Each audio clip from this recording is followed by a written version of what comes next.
지난번에 종교개혁지 스코틀랜드를 방문한 일이 있습니다. 그곳에 갔다가 존 낙스가 목회하던 포스교회를 갔습니다. 이 교회가 당시 성령이 역사할 때 얼마나 사람들이 많이 왔던지 들어가질 못해서 저 문짝이 떨어져 나갔답니다. 그런데 지금은 주일이면은 노인분들 한 50명 정도가 유령처럼 앉아 예배를 드립니다. 일주일 동안 교회당 문을 닫아서 곰팡이 냄새가 코를 찔러요.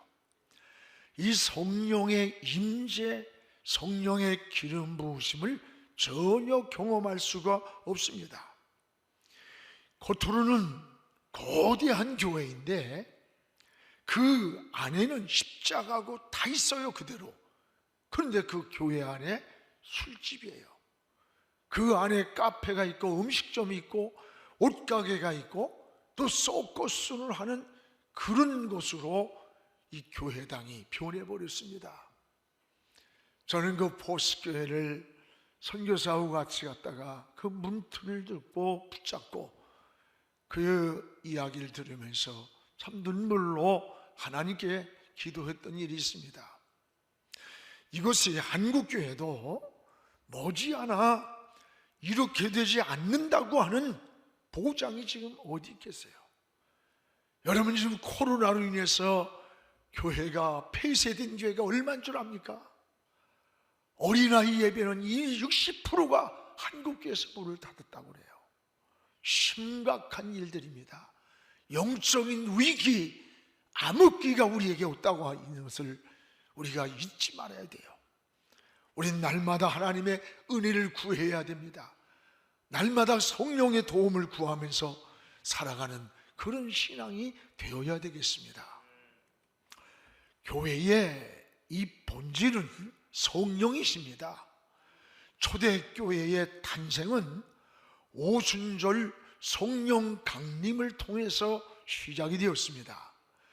그러므로 교회는 성령이 임재하는 예배, 성령의 임재가 있는 찬양을 드려야 합니다.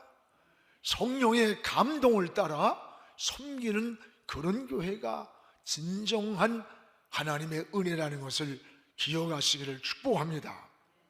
오늘은 특별히 성령 강림 주간입니다.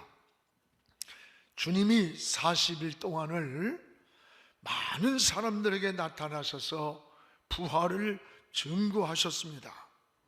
그리고 감람산에서 하늘로 승천하시기 전에 지금은 너희가 물로 세례를 받았지만 몇 날이 못 되어 성령으로 세례를 받으리라고 약속을 하시면서 너희가 지금 본 그대로 내가 다시 오리라고 하는 재림을 약속하셨어요.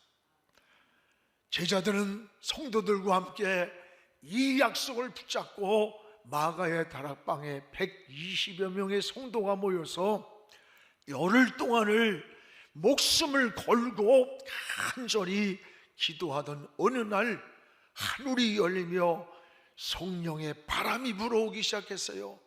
성령의 임재가 임했어요. 성령의 체험이 나타나고 갖가지 은사가 임하기 시작했어요. 하나님의 은혜를 경험했던 겁니다. 그래서 이 날을 우린 오순절 성령 강림일이다 이렇게 표현합니다. 오순절 성령 체험 이후 잘 넘어지던 그 제자들이 성령의 은혜를 경험하고 나서 그들은 오히려 예수의 증인이 되었던 것을 보게 됩니다. 이들의 변화가 속에서만 있는 게 아니에요. 삶 속에서 나타났습니다. 여러분, 신앙의 본질이 뭘까? 신앙은 변합니다.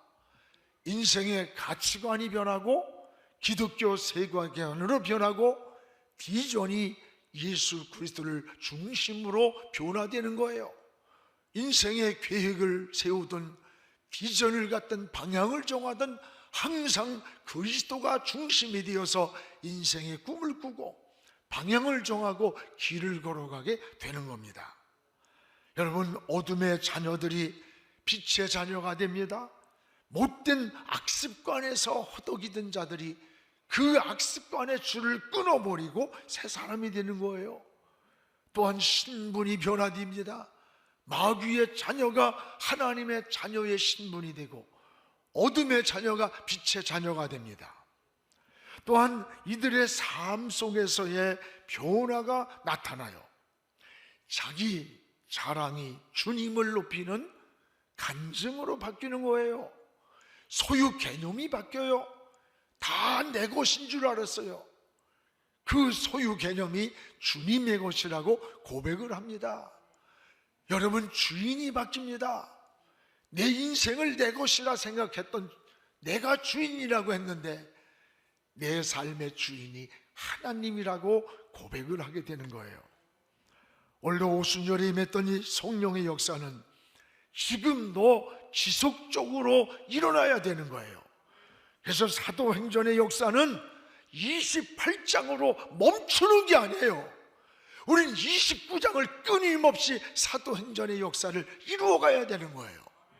멈출 수 없는 은혜가 일어나야 돼요. 그래서 사도행전을 우린 성령 행전이다 이렇게 말씀하기도 합니다. 무엇보다도 사도행전은 사도들에게 성령으로 말씀을 하셨어요. 이 성령이 주체라고 하는 거예요. 그리고 이 사도행전은 바로 의사였던 누가를 통해서 말씀이 기록되었습니다. 이 누가는 누가복음을 기록했고 사도행전을 말씀을 기록했는데 이 누가복음에는 그 병을 고치고 치유하는 사건이 아주 많이 나와요. 그 직업이 의사이기 때문일 걸 아마 그런 것 같아요. 오늘 누가는 의사로서 이 하나님 말씀을 사도들의 행적을 보면서 놀라는 거예요.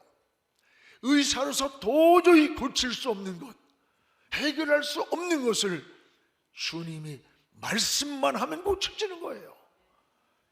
이 사실을 누가는 체험하는 겁니다. 그래서 성령을 통해 나타난 초월적인 역사, 놀라운 변화의 역사를 의사인 누가를 통해서 이 사도행전이 기록이 되었어요. 또한 사도행전이 기록된 그 연대는 어디쯤일까? 제가 사도행전을 좀 시리즈로 설교를 하려고 준비하는 거예요. AD 61년에서 63년경에 이 사도행전이 기록되었어요. 근데 AD 63년경에는 로마 시대에다가 불을 놓았던 그 미친 네로 황제가 있던 때예요. 여러분, 시상이 떠오르지 않는다고 로마 성에다 불을 놨어요. 근데 이게 막 난리가 일어났어요. 그러니까 기독교인들이 이 짓을 했다고 뒤집어 씌워가지고 여러분 경기장에다가 기독교인들을 다 잡아다 놓고 굶주린 사자를 풀어서 뜯어먹게 했고, 이때에 여러분 잘 아는 베드로가 로마 성을 빠져 도망을 가는 거예요. 그때 주님이 나타나서요.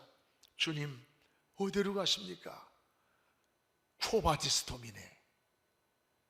그때 내가 버리고 떠난 저 로마 성으로 나는 다시 십자가를 지러 간다. 그때 베드로가 울면서 주님 제가 가겠습니다. 그래서 다시 로마 성으로 가서 베드로가 순교를 당하잖아요.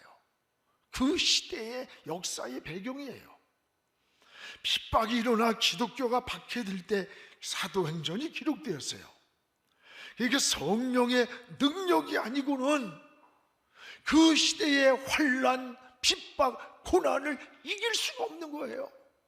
여러분, 하나님은 이 성령의 바람을 통해서 새 힘과 능력을 주셨고 환경을 이길 수 있도록 새 힘을 주셨고, 또 흩어진 그리스도인들이 흩어지는 곳마다 이방의 복음을 전하는 이방 선교가 시작되었던 거예요.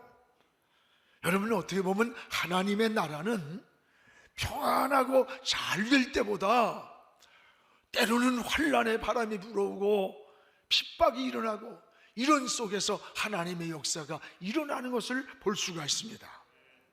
여러분도 오늘 고난이 있다고 낙심하지 마십시오.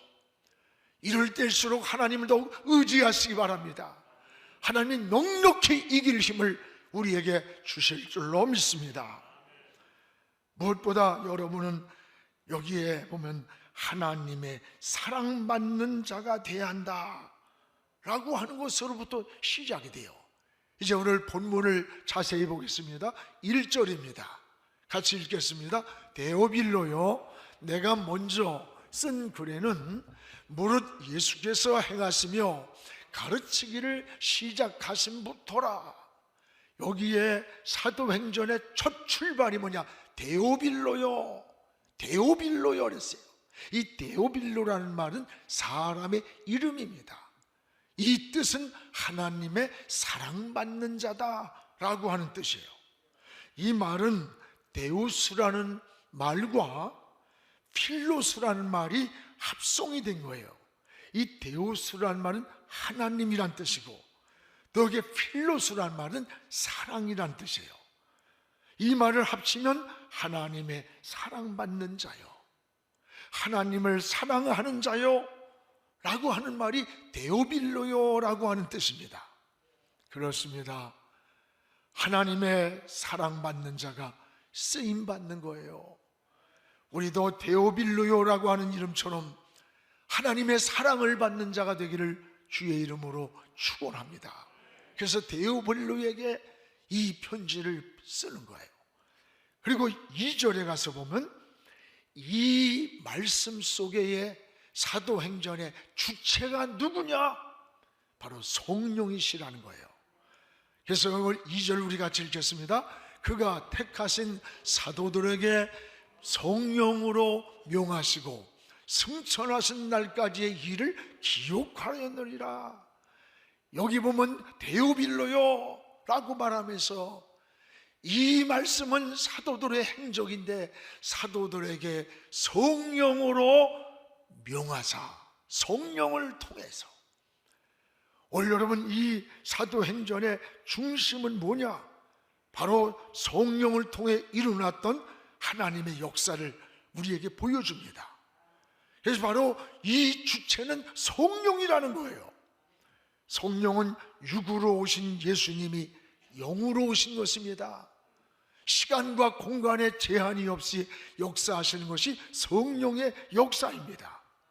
우리는 사도행전을 통해서 성령의 역사하시는 이 하나님의 손길, 그리고 하나님의 역사의 체험을 경험하는 이런 놀라운 은혜가 있기를 주의 이름으로 축원합니다.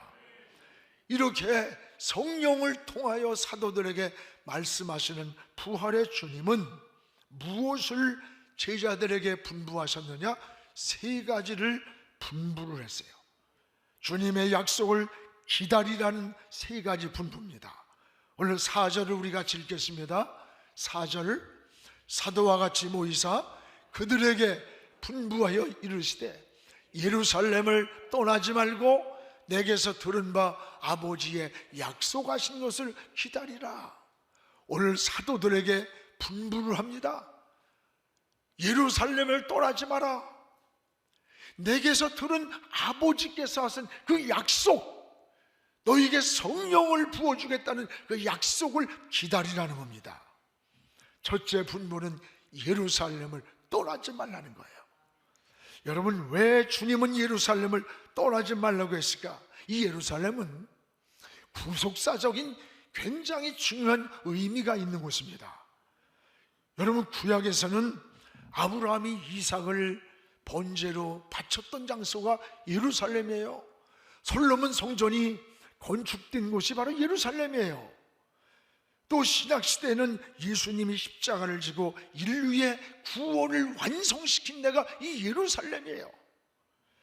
그러나 당시 예루살렘은 제자들에게 있어서는 빨리 떠나고 싶은 데예요. 제자들은 주님을 버리고 도망을 간 곳이고 많은 상처가 있고 지금도 무리들이 언제 자기들을 잡으러 올지 모르는 불안과 두려움에 떨고 있는 자리예요. 그래서 제자들은 빨리 예루살렘을 떠나버리고 저 갈릴리로 고향으로 돌아가고 싶었을 거예요. 그런데 주님은 예루살렘을 떠나지 마라. 그리고 아버지가 한 약속을 붙잡으라는 거예요. 여러분, 이게 무슨 말씀일까요? 다시 말하면 너희들이 만난 환경, 이 문제를 피한 것이 해답이 아니라는 겁니다. 문제를 피하지 말고 주님의 약속을 붙잡고 그 자리에서 회복해야 된다는 거예요. 이게 우리의 신앙의 고백인 줄 믿으시기를 축원합니다. 여러분, 신앙은 문제가 온다고, 환난이 온다고 이걸 도피하는 게 아니에요. 성경에 나오미의 가정이 저 베들레헴에 흉년이 들었다고 모압으로 갔지만 인생은 실패로 끝났어요. 신앙은 문제를 피하는 게 아니라 여러분, 하나님의 신실한 약속을 붙잡고 오히려 믿음으로 그 문제를 돌파해 나가는 것, 이게 신앙의 삶이라는 것을 기억하시기를 축원합니다. 지금 온 국민이 우린 이 코로나로 인해서 너무나 다 어려운 시간을 보내고 있어요. 여러분, 이게 벌써 2년이 되잖아요. 여러분도 낙심의 자리에, 절망의 자리에 있는 분이 있을 거예요. 이 자리도 미래의 희망이 보이지 않아서 지쳐있는 분도 있을 것이고, 여러분, 그러나 그 자리가 포기의 자리가 되지 않기를 축복합니다.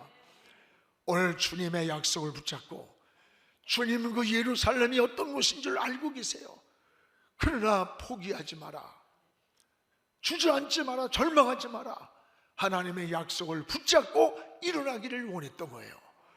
오늘 여러분도 어려운 환경, 힘든 환경, 지치고 낙심된 환경에 있을지라도 십자가 앞에 무릎을 꿇으시기 바랍니다. 주님을 바라보시기 바랍니다. 주의 이름을 부르시기 바랍니다. 그리고 다시 한번 예루살렘과 같은 절망과 두려움과 불안과 쓴 상처가 있을지라도 믿음으로 회복하고 일어서기를 주의 이름으로 축원합니다. 이것이 우리의 고백이 되어야 되는 거예요.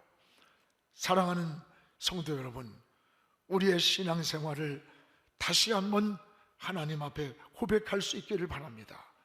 오늘 여기 보면은 주님은 말씀하십니다. 오순절에 임할 너희가 성령 세례를 기다리라. 예루살렘을 떠나지 말고, 두 번째는 하나님이 약속하신 이 성령의 세례를 기다리라는 분부예요. 오늘 5절입니다. 우리 다시 한번 5절 읽겠습니다.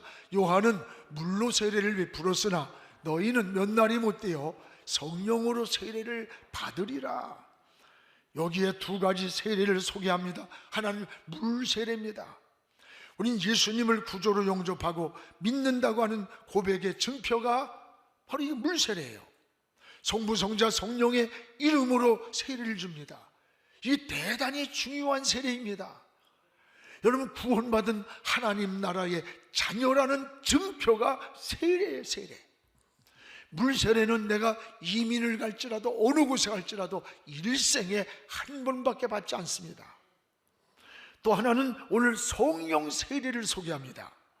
물 세례를 받은 우리에게 물 세례를 뛰어넘어서 이제 성령의 세례를 사모하라는 거예요.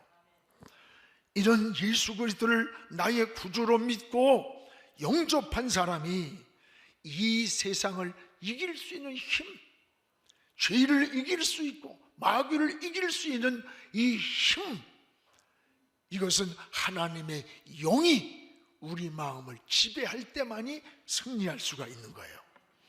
그래서 예수 믿고 신앙생활하는 가운데 왜 잘 넘어집니까? 환경 따라, 죄악 따라 여러분 왜 이렇게 잘 흔들립니까? 또 여러분, 우리의 영적인 힘이 없어서 자꾸 흔들거려요. 이건 다른 게 없어요. 오늘 주님은 이런 제자들의 모습을 너무 잘 알고 계셔서, 야, 이제 몇 날이 몇 되면 너희들이 세상을 이기고 죄를 이기고 승리할 수 있는 물세례 받아 자녀된 여러분에게 내가 성령의 세례를 부어주겠다는 거예요. 그렇습니다. 여러분, 성령은 우리의 삶에 새 힘을 주시는 거예요. 신앙생활은 내 힘으로 하는 게 아니에요. 오늘 스가랴 4장 6절에 보면 힘으로도 안 되고 능으로도 안 되나 나의 영으로 된다. 힘이란 말은 경제적, 군사적 힘이에요. 능력이란 말은 내 안에 있는 자력적인 힘이에요.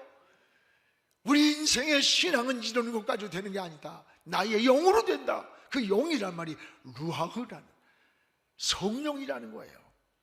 그렇습니다. 성령은 우리의 연약함을 도와주는 분이에요. 그래서 로마서 8장 26절에 이렇게 말씀합니다. 성령도 우리의 연약함을 도우시나니 우리의 마땅히 기도할 바를 알지 못하나 오직 성령이 말할 수 없는 탄식으로 우리를 위하여 친히 간구해 준다. 우리가 신앙생활을 하면서도 때로는 연약하여 절망하고 주저앉을 때가 얼마나 많아요. 그럴 때에 우리의 연약함을 도와주는 분이 계세요. 그분이 성령이십니다. 너무 당황하고 너무 충격을 받아서 무엇이라고 기도할 바도 모르고 주여 주여 주여 할 때가 많아요. 빌 바를 모를 때에도 성령님은 나를 위해서 중보기도를 친히 해주신다는 거예요. 그렇습니다. 우리의 연약함을 도와주시는 분, 누군가 내가 지쳐 쓰러져 낙심할 때 나를 위해 중보기도해 주시는 분이 누구냐? 그분이 성령이세요. 그래서 우리는 성령의 능력을 의지하고 성령님의 은혜를 사모해야 되는 거예요. 그러면 주님이 약속하신 이런 타이밍, 시간은 언제입니까? 이렇게 너희가 성령의 약속을 기다려라. 그러니까 제자들이 부활의 주님께 묻는 거예요. 주님, 그러면 그때가, 그 시기가 언제입니까? 라고 물으니까 뭐라고 하시느냐? 역사의 시간표는 하나님 손에 있는 거다. 그 때와 기한은 하나님만 아시는 비밀이라는 거예요. 그렇습니다. 하나님은 개인을 섭리하시고 국가를 섭리하시고 그리고 또 역사를 섭리하십니다. 그러므로 하나님의 때를 우리는 기다리는 거예요. 그 정해진 시간표는 하나님만 알고 계시는 거예요. 이 임계점이라는 걸 알잖아요. 물이 99도에선 절대 끓질 않아요. 100도가 넘어야만 끓는 거예요. 우리 신앙에도 임계점이 있습니다. 믿음에도 임계점이 있고 충성에도 임계점이 있고 기도에도 하나님이 원하는 임계점이 있습니다. 우리는 찾고 두드리고 열릴 때까지 포기하지 말고 기다려야 되는 거예요. 신앙은 하나님의 약속을 믿고 기다리는 겁니다. 그래서 하나님만이 아시는 세 가지 비밀이 있다고 하잖아요. 하나는 죽음이 비밀이에요. 죽음의 날을 아무도 모르며 살아가요. 오래 살 것 같은데 바로 죽고 금방 돌아가실 것 같은데 즐기게 오래 사시기도 하고, 또 하나 주님의 재림이 비밀입니다. 아무도 그 시간을 알 수 없어요. 그러나 반드시 주님 다시 오세요. 또 하나는 기도의 응답의 시간이 비밀입니다. 어느 시간에 어느 때에 응답이 올지 우린 몰라요. 오늘 기도가 잘 됐으니까 하나님 응답했을 것이다. 오늘은 너무 마음이 힘들고 지치고 피곤해서 그냥 주여 졸다가 갔는데 하나님 응답 안 했을 거야. 그건 여러분의 환경이고 기분이고 조건이지, 하나님의 역사는 시간과 공간을, 기분을 다 초월해서 하나님의 시간표가 되면 우리의 기도를 응답한다는 것을 기억하시기를 바랍니다. 사랑하는 여러분, 포기하지 마십시오. 하나님의 시간표가 있습니다. 하나님의 때가 있습니다. 우리는 모릅니다. 이룰 때까지 포기하지 말고 하나님의 약속을 붙잡고 무릎을 꿇으십시오. 주의 이름을 부르십시오. 하나님을 의지하시기를 주의 이름으로 축원합니다. 그러면 우리 그리스도인들은 어떻게 살아야 되는 것인가? 사는 방법이 뭔가? 오늘 8절에 이렇게 말씀합니다. 은혜 받은 너희들은 그리스도의 증인으로 살아야 된다는 거. 그리스도의 증인. 우리 8절을 한번 같이 읽겠습니다.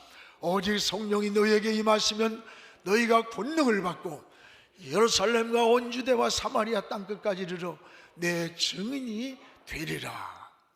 오직 성령이 너희에게 임하면, 오늘 약속한 그 성령이 너희에게 임하면 너희들이 권능을 받는다. 권능이란 말이 뭐 두나미스라고 하는, 이걸 다이너마이트라는 어원에서 나온 거예요. 다이너마이트가 어떤 힘이에요? 막 폭발하는 힘이에요. 폭발하는 힘. 너희가 지금 낙심하고 불안하고 두려워 있지만 예루살렘 떠나지 말고 하나님 약속을 붙잡고 하나님께 나가라. 성령의 역사가 약속대로 임하는 날 너희들은 권능을 얻는다. 힘을 얻는다. 능력을 얻는다. 권세를 얻는다는 거예요. 그때에 너희는 예루살렘과 유다와 사마리아까지 나의 증인이 되겠다.